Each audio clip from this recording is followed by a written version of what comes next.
I heard her before I saw her, and that was the moment I realized something inside my own house didn't belong to me. It was past midnight when I stepped through the front doors of my mansion, the kind of hour when even the city outside seemed to hold its breath, when the world felt quieter, heavier, like it was waiting for something to break. My shoes echoed against the marble floor, sharp and precise, the only sound that should have existed in a place built for control, for silence, for order. But then it came again, soft, almost swallowed by the walls themselves. A cry, not loud, not desperate in the way people expect. It was thinner than that, fragile, like it had already given up on being heard. I stopped walking. The men behind me noticed immediately. Of course they did. They always watched for the smallest shift in my movements. But I didn't look at them. I didn't need to. Did you hear that? I asked, my voice low, steady, the kind that didn't need to be raised to be obeyed. They exchanged glances. One of them said no. Another shook his head. Of course they didn't hear it. This house was designed to keep secrets, not reveal them. But I had spent years learning how to listen for what others missed. And I heard her. Again. A faint, broken sound, coming from somewhere it shouldn't. I turned slowly, my gaze tracing the long hallway lined with expensive art and perfectly measured spaces, every inch of it familiar, every wall something I had approved, inspected, owned. There was no room for mistakes here. No hidden corners. No unknowns. And yet the sound came from the right side, behind a stretch of wall that should have been solid stone, untouched since the day it was built. My chest tightened, not with fear, but with something sharper. Irritation, control slipping, even in the smallest way, was unacceptable. I stepped closer, my hand brushing the surface of the wall, cool and smooth beneath my fingers. Everyone out, I said quietly. No hesitation. No questions. The hallway emptied in seconds, leaving only silence behind. The kind of silence I trusted. The kind I built my life on. But even that silence couldn't hold it back. The cry came again, closer now, as if whatever was behind that wall had realized I was standing right there, listening, waiting. I leaned in slightly, my forehead almost touching the surface, and for the first time in a long time, I felt something unfamiliar settle under my skin. Not fear, not doubt, something else, something dangerous. Because that sound, it wasn't just coming from inside my walls. It was asking to be found. The wall was not supposed to answer back, but it did, not with words, not yet. Just that same fragile sound that slipped through the stone like it had learned how to survive without being noticed, and I felt it settle into the quiet space between my thoughts, refusing to be ignored. I stepped back just enough to study the surface, my eyes tracing the lines, the edges, the subtle imperfections that should not have existed, because nothing in this house existed without purpose, without my approval, and yet there it was, a faint seam running vertically where there should have been none, almost invisible unless you knew exactly what you were looking for. I exhaled slowly, steadying the shift inside me, that unfamiliar sense of something moving beyond my control, and I pressed my palm flat against the stone again, firmer this time, testing, listening. The cry came once more, softer now, like whoever was behind that wall was running out of strength, or hope, or both. Stay quiet, I said under my breath, not even sure who I was speaking to, her or myself.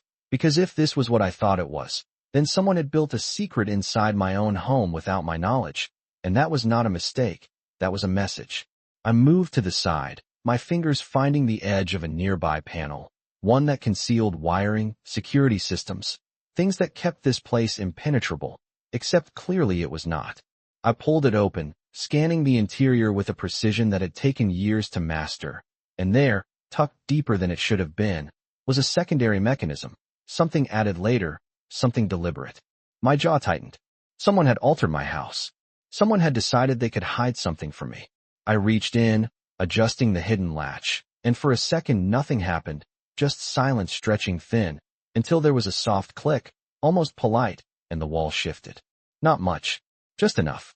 A narrow opening revealed itself, dark inside, the kind of darkness that felt heavy, like it had been sitting there for a long time. I did not hesitate. I never did. I pushed the panel wider, the concealed section sliding back with a quiet resistance, and the air that escaped was colder, stale, carrying the faintest hint of something human, something that did not belong in a place like this. And then I saw her. She was sitting on the floor, knees drawn close, arms wrapped around herself like she was trying to hold what little warmth she had left, her hair falling forward to hide most of her face, but not enough to miss the way her shoulders trembled with each shallow breath. She did not scream when she saw me. That was the first thing I noticed. Most people would have. Most people would have reacted, panicked, tried to run, but she only looked up slowly, her eyes meeting mine with a kind of quiet fear that felt deeper than panic, like she had already been through worse and did not have the energy to fight anymore. For a moment, neither of us moved. The world outside that hidden space disappeared, reduced to the space between us, the distance of a few feet that felt like something far more complicated. "How long have you been here?" I asked, my voice calm, controlled, the same voice I used in rooms where decisions changed lives, but it sounded different to my own ears, softer at the edges. Her lips parted, but no sound came out at first, just a breath that shook slightly before she managed to whisper. I tried to stay quiet. The words landed heavier than they should have, simple, but carrying something that pressed against my chest in a way I did not like. I stepped inside, just one step, enough to close the distance slightly, enough to see her more clearly now, the pale exhaustion in her features, the way she watched me like she was trying to decide if I was another threat or something else entirely. "No one told you to be quiet," I said, and even as I said it, I knew it was not true, because someone had put her here, someone had made sure she stayed hidden, and that meant silence had been part of the plan.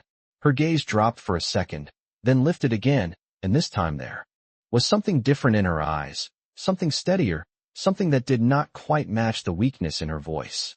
"They did," she said softly. And just like that, I understood one thing with absolute clarity. This was no accident. And whatever had been hidden behind my walls was about to change everything. The air inside that hidden space felt thinner the longer I stood there, like it had been holding its breath for days, maybe longer, and now it did not know how to recover, and neither did I, not entirely, because nothing about this made sense in a world I had built to eliminate surprises. I studied her in silence for a moment, letting my eyes adjust to the dim light, taking in details the way I always did, methodical, precise, because details were the difference between control and chaos, and right now I needed control more than ever. She looked younger up close, not a child, but not hardened either, somewhere in between, like life had started shaping her and then abruptly stopped, leaving her unfinished in a way that made something in my chest tighten again, sharper this time. "What is your name?" I asked, keeping my tone even, neutral, because names mattered, they grounded things, made them real, and I needed this to be real if I was going to understand it. She hesitated, just for a second, like the question itself carried weight, then answered quietly. "Emily." The name settled into the space between us, simple, ordinary, completely out of place in a hidden compartment inside my mansion. "Emily." I nodded once, more to myself than to her, then glanced back at the narrow opening behind me, the hallway beyond still empty, still silent, but it did not feel like safety anymore. It felt like exposure. "Emily," I repeated, testing the sound of it, and her eyes flickered slightly, as if hearing her name spoken out loud again was unfamiliar. "Who put you here?" That question changed something. I saw it immediately, the way her shoulders stiffened just enough to notice, the way her gaze dropped, not in weakness this time, but in calculation, and that told me more than any answer could have. She knew, and she was deciding whether to tell me. "If you lie," I added, not raising my voice, not threatening, just stating a fact, "you make this harder for yourself." Her lips pressed together, and for a second I thought she would stay silent again, retreat into whatever fear had kept her quiet behind that wall, but then she shook her head slightly, like she was arguing with herself. "I do not think you understand," she said, her voice still soft, but steadier now, clearer, like she had found something to hold on to. "They said if I made a sound, it would make things worse."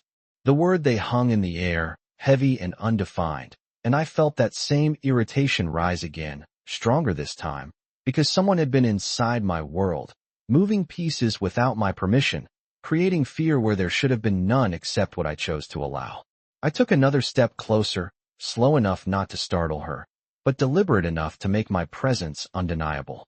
"There is no they in my house," I said, and that was the truth I had always believed. the rule everything else followed, the foundation of everything I controlled. But as soon as the words left my mouth, I knew they were no longer entirely true. Her eyes lifted to mine again, and this time there was something else in them, something that did not belong to fear alone. It was doubt, not in herself, in me. Then why did it happen here? She asked, and the question landed harder than anything else she had said, because it cut straight through the illusion I had spent years perfecting. I did not answer right away. I could not, because for the first time since I built this place, I did not have an answer ready. And that was a problem, a serious one. I turned slightly, my mind already moving, connecting pieces, tracing possibilities, because this was no longer about her alone. This was about a breach, about trust broken in a place where trust was not given lightly, and the consequences of that were never small. But when I looked back at her, still sitting there, still watching me like I was both her only chance and her greatest risk, I realized something else, something I had not planned for. She was not just a problem to solve. She was a witness. And in my world, witnesses did not stay unnoticed for long. "You are coming with me," I said finally, my voice leaving no room for argument, but not unkind, not harsh, just certain. She did not move right away. Of course she did not. Trust was not something built in a moment, especially not in a place like this. But after a second, she slowly uncurled her arms, using the wall to steady herself as she stood, unsteady but determined. And when she took that first small step toward me, I understood one thing with absolute clarity. Whatever had been hidden behind my walls was no longer hidden, and neither was the truth that came with it. She hesitated at the threshold like the world outside that narrow space did not belong to her anymore. Like stepping out meant something would change in a way she could not control, and I recognized that feeling more than I expected, because control was the one thing I never allowed myself to lose. "You are safe here," I said, the words coming out before I could stop them, quieter than I intended, and for a moment I wondered who I was trying to convince, her or myself, because safety was not a word people usually associated with me. Emily looked at me carefully, like she was measuring the truth in what I said, weighing it against whatever she had already been through, and then she nodded once, small but decisive, and took another step forward. Her balance wavered slightly, and instinct moved faster than thought, my hand reaching out to steady her before she could fall, my grip firm but controlled, nothing like force, just enough to keep her upright. She froze at the contact, her breath catching, and I immediately released her, stepping back half a pace to give her space, because trust was fragile, and I had no intention of breaking what little of it existed. "We will move slowly," I said, and she nodded again, this time without hesitation. I guided her toward the opening, watching every step she took, noting the way her movements were careful, deliberate, like she was still expecting the world to shift beneath her feet. When we stepped into the hallway, the light hit her face fully for the first time, and I saw more than I had before. The exhaustion, yes, but also something else beneath it, something that had not been completely worn down. Strength. Not loud, not obvious, but there. I closed the hidden panel behind us, the mechanism, sliding back into place as if it had never been disturbed, and for a brief second I wondered how many other things in this house were not what they seemed. "Stay here," I said, my voice returning to its usual steadiness as I stepped a few feet away and reached for my phone. One call. That was all it would take to bring people in, to secure the area, to start asking questions that would lead to answers. That was how this worked. That was how I handled problems. But my thumb hovered over the screen, unmoving, because the moment I involved others, she would no longer be just a person I had found. She would become information, leverage, a variable in a system that did not leave room for uncertainty. I lowered the phone slowly. Not yet. I turned back to her, finding her exactly where I had left her, standing still in the middle of the hallway like she was afraid to touch anything, like the walls themselves might shift again if she moved too much. "When was the last time you saw them?" I asked, choosing my words carefully now, watching her reaction as closely as I would watch any negotiation. She blinked, the question clearly pulling her back into memory, and I saw the flicker of something darker pass through her expression, not panic, not fear exactly, but something close. "I do not know the time," she said slowly. There were no windows, no clocks, just footsteps sometimes, voices. Her fingers tightened slightly at her sides, and I noticed the way she kept glancing toward the walls, like she still expected them to be listening. "What did they say?" I asked. She shook her head at first, like the answer was not simple, like it required more than just words. Then she swallowed and forced herself to continue. "They said I was not supposed to be here, that I saw something I should not have seen." Her eyes lifted to mine again, searching, not for permission, but for understanding. "They said this house would keep me quiet." The words settled between us, heavier than anything before them, because they were not just about her anymore. They were about me, about what my house represented, about what it had been turned into without my knowledge. I felt something shift again, deeper this time, not irritation, not even anger, but something colder, more focused, the kind of clarity that came when lines were crossed that should never have been touched. I stepped closer, closing the distance again, not to intimidate, not to pressure, but because there was something in the way she looked at me that made distance feel like a mistake. "Look at me," I said quietly, and she did, immediately, like she needed something solid to hold on to. "You are here now," I continued, each word deliberate, measured, "and nothing in this house happens without me knowing." It was a promise, or maybe a correction. I was not entirely sure yet, but I knew one thing with certainty as I watched her steady herself just a little more, as I saw the smallest shift in her posture, the slightest easing in her breathing. Whoever had put her behind that wall had made a mistake, not because they hid her, but because I found her.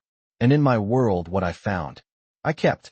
She did not say anything after that, but I saw it in the way her shoulders lowered just a fraction, in the way her breath came a little easier, like something inside her had decided to believe me, even if only for now. And that small shift did something unexpected to the air between us. It softened it, just enough to make me aware of how tense everything had been before.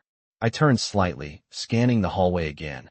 But this time I was not looking for what was out of place. I was thinking about what had already gone unnoticed, and that was a far more dangerous question.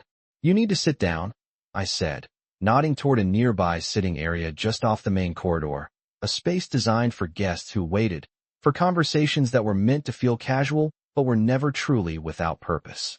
She hesitated again, but not in fear this time, more like she was unsure she was allowed to use anything in this house, and that hesitation told me more about what she had been through than any explanation could.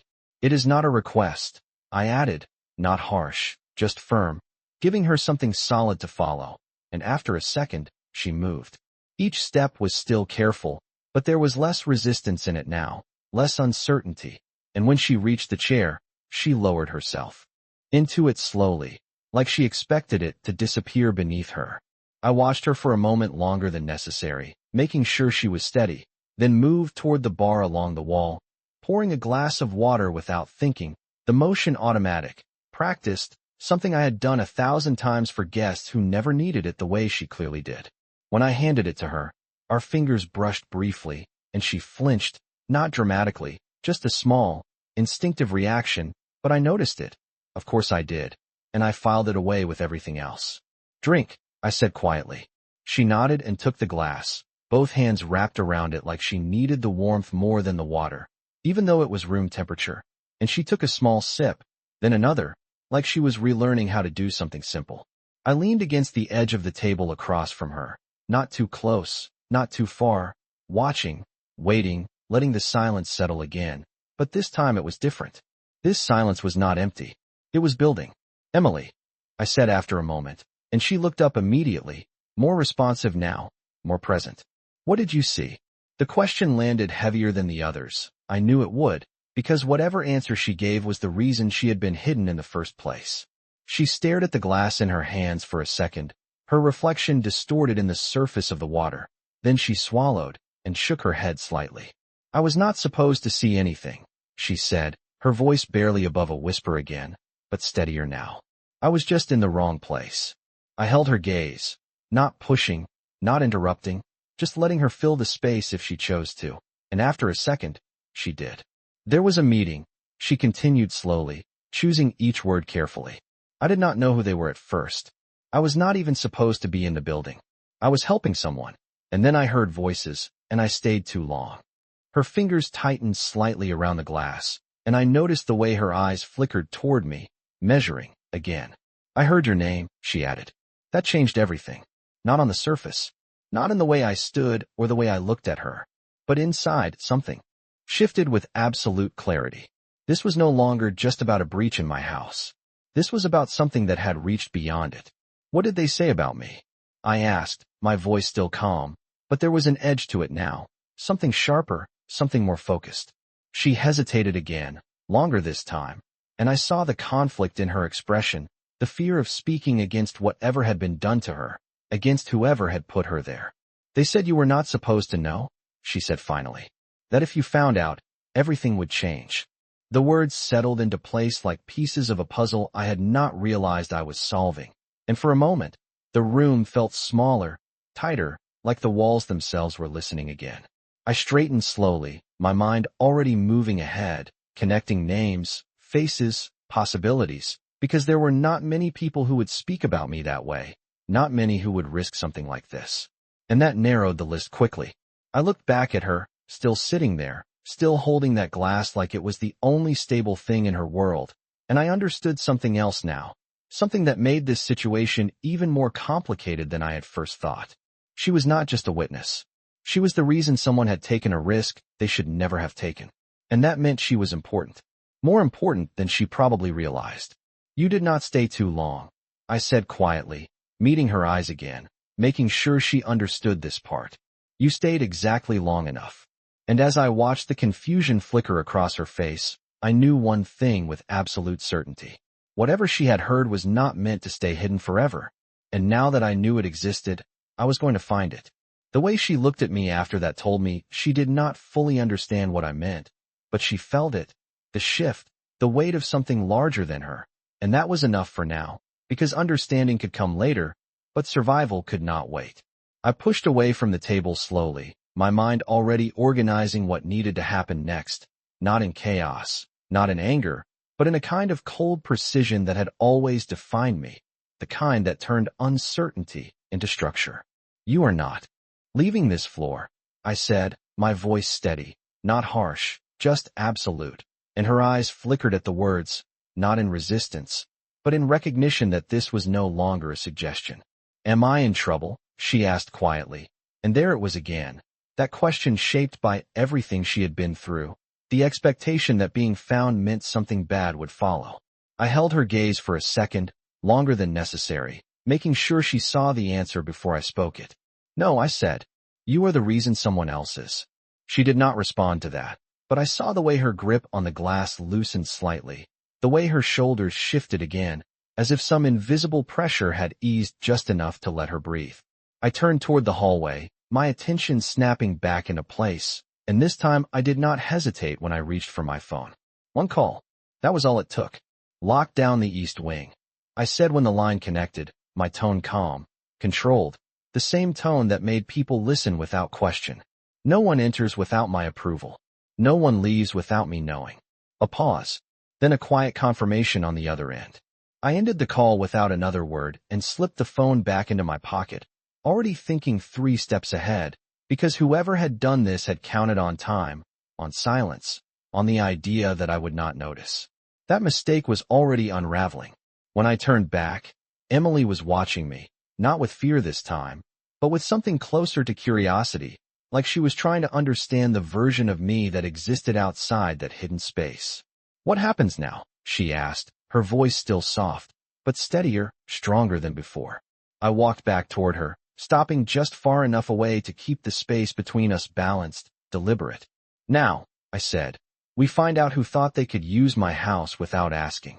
Her eyes searched mine, like she was trying to decide if that answer included her, if she was part of the problem or just caught inside it. And I could see the question forming before she asked it. And me? She said. I considered that for a moment, not because I did not know the answer, but because the answer mattered more than she realized.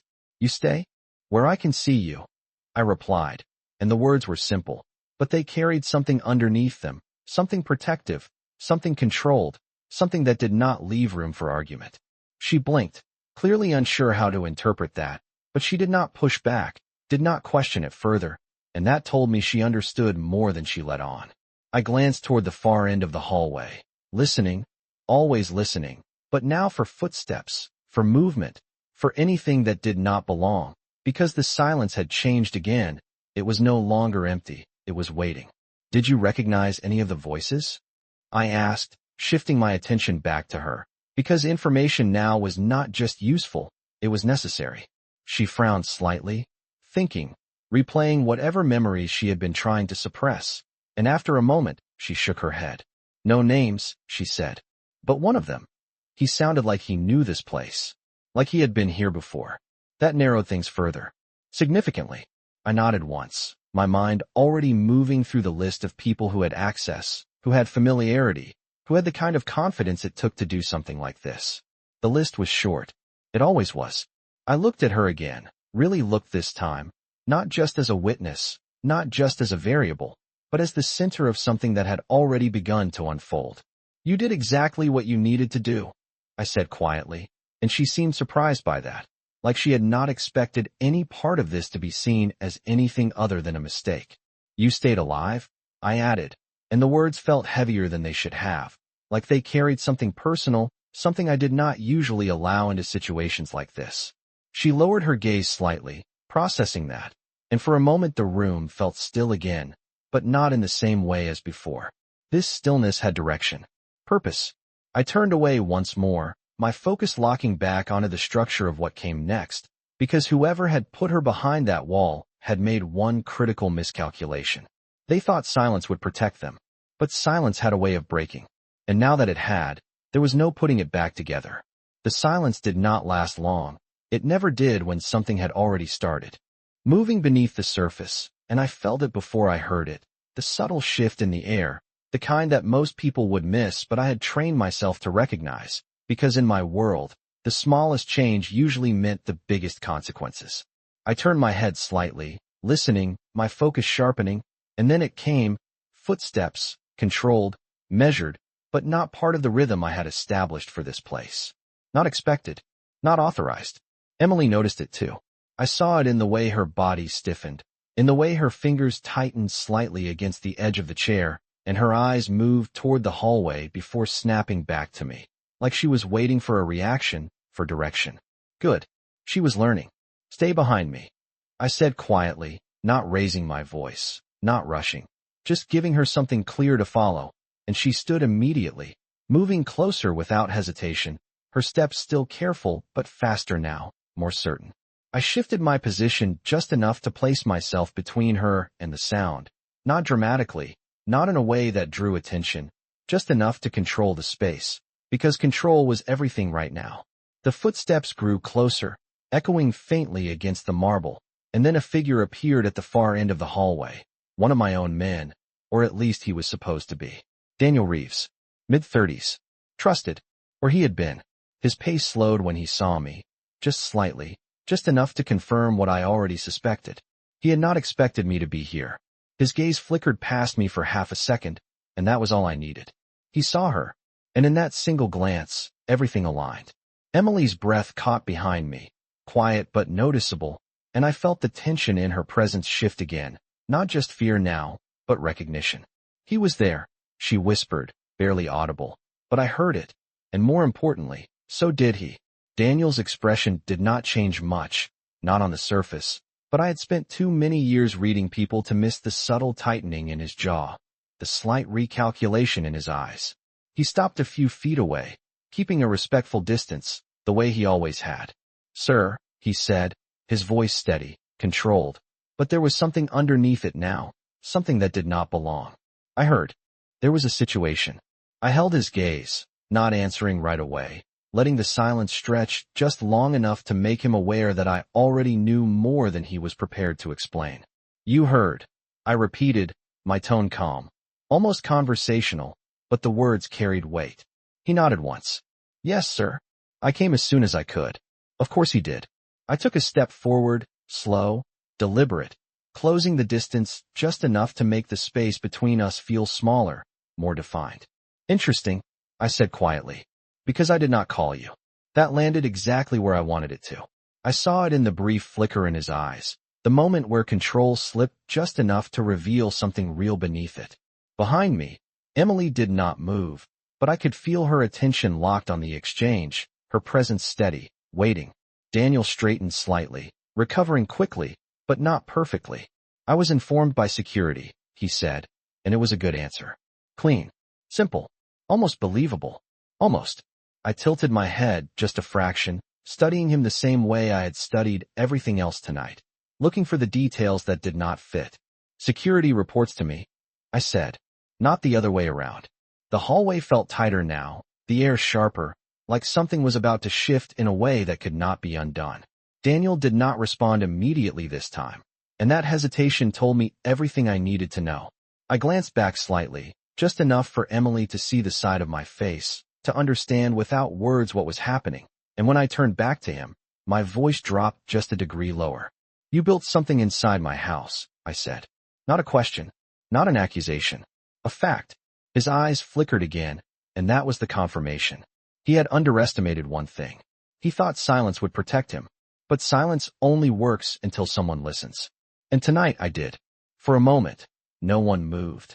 Not me, not Daniel, not even Emily behind me.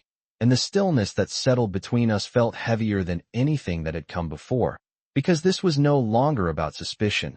This was about truth standing in the open where it could not be ignored. Daniel exhaled slowly, almost like he was accepting something, and when he looked at me again, there was a shift in his expression, subtle but undeniable, the careful obedience replaced by something more calculated, more aware. You think I built it, he said, his voice measured, no longer pretending surprise, just testing the edges of what I knew. I know you did, I replied, just as calm, just as controlled, because certainty did not need volume. His eyes flickered again, but this time it was not fear, it was consideration, like he was weighing his next move, and that told me something else, something important. He had not come here to deny it. He had come here to manage it. Behind me, I felt Emily shift slightly, not stepping back, not retreating, but adjusting, grounding herself, and I realized she was listening not just for what was said, but for what it meant, and that awareness made her more than just a witness now. It made her part of the moment. It was never supposed to reach you like this, Daniel continued, his tone quieter now, less guarded, but not careless. There were complications. I almost smiled at that, not because it was amusing, but because of how predictable it was. Complications. A simple word for something that had crossed every line I had ever drawn. I took another step closer, closing the space between us further, not aggressive, not threatening, just enough to make it clear that distance was no longer his to control. You used my house, I said, my voice dropping slightly, not louder, but heavier. You hid something inside it, and you thought I would not notice. He did not answer right away, and that silence told me more than any explanation could have. Finally, he spoke again. I thought I had time. That was the truth. Not an excuse. Not a lie. Just a miscalculation. I let that settle for a second, then tilted my head slightly, studying him the way I always had, but now with a different lens, one that stripped away familiarity and replaced it with clarity. Time, I repeated softly, is the one thing you do not get to decide here. Behind me, Emily's voice came unexpectedly, quiet but clear enough to cut through the tension. He was there, she said again, stronger this time, and both of us turned slightly toward her. She stepped forward just enough to be seen, but not enough to place herself in front, her eyes fixed on Daniel now, not with fear, but with recognition.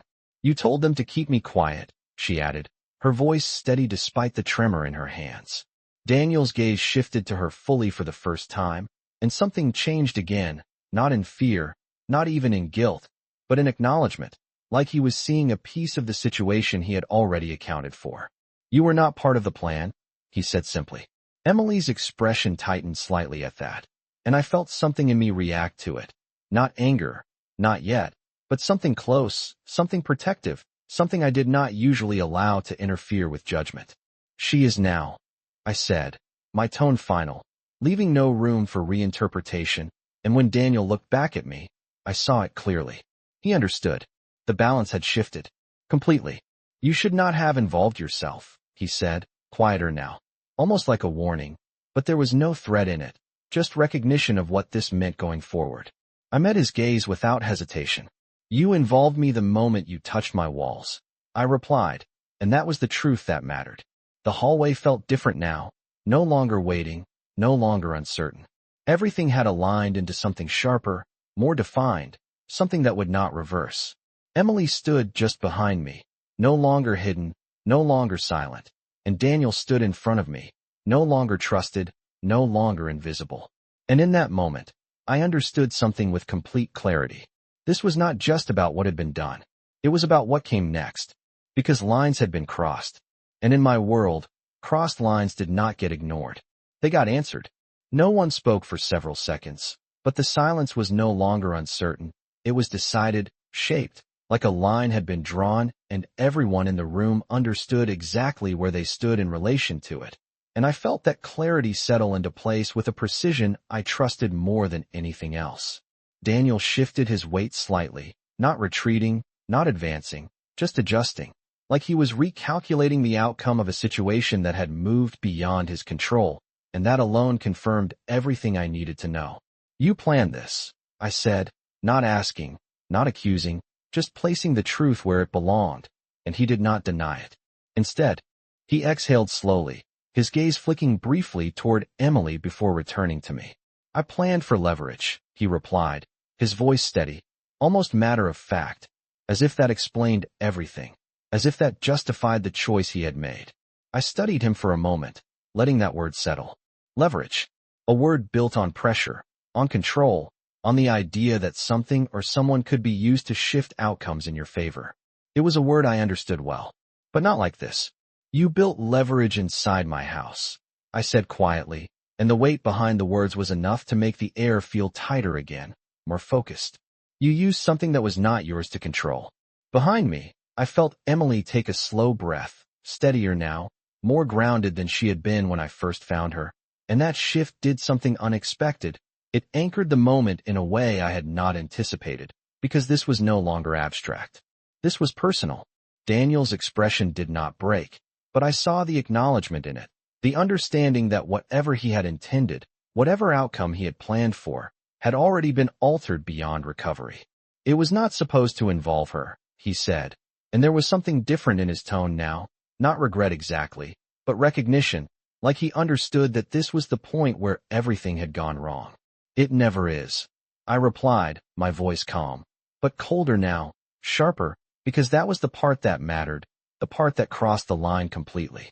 I stepped forward again, closing the distance until there was no more room for misinterpretation, no more space for anything but truth. "You made a decision," I continued, each word deliberate, measured, "and now you are going to answer for it." He held my gaze, and for the first time since he had appeared in the hallway, there was no calculation left in his expression, just acceptance, the quiet understanding that whatever came next was no longer his to shape. Behind me, Emily shifted again, and this time I felt her step slightly to the side, not hiding, not retreating, but choosing to stand where she could see clearly, where she could understand what was happening, and that choice mattered more than she probably realized. "What happens to him?" she asked softly, her voice cutting through the tension in a way that was almost unexpected, because it carried no fear, just a need to understand, and I turned my head just enough to meet her eyes. "He answers for what he did," I said, and the simplicity of that answer was intentional, because the details were not hers to carry, not something she needed to hold on to. She studied me for a second, like she was searching for something deeper in that response, something beyond the words, and then she nodded once, slowly, like she understood enough, even if she did not understand everything. I turned back to Daniel, my focus locking in place again, the structure of what came next already set, already moving forward. "You will stay exactly where you are," I said, my tone returning to that calm authority that left no room for argument. And without looking away from him, I reached for my phone again, this time without hesitation. The call connected almost instantly. "I need 2 people in the East Wing," I said, my voice low, controlled, precise. "Now." A pause. Then confirmation. I ended the call and slipped the phone back into my pocket, never breaking eye contact, never giving him space to think there was anything left to negotiate. The footsteps came quickly this time, different from before, familiar, expected, aligned with the structure I had built, and when they appeared at the end of the hallway, I did not need to look to know everything was already shifting back into place. But something had changed. Not in the house. not in the control. In me. I became aware of it in the way I turned slightly toward Emily again, in the way my attention split without weakening, in the way I measured her presence not as a variable, but as something that now belonged within my awareness, within my protection, whether I had planned for it or not. "You are staying here," I said to her quietly, the words softer than anything I had said to Daniel, but no less certain. "With me." She blinked, caught slightly off guard by that, and for a moment I saw the hesitation return, the question of what that meant, what it would become, but she did not argue. She did not step back. She simply nodded, and that small motion settled something in the space between us that had been building since the moment I heard her voice behind that wall.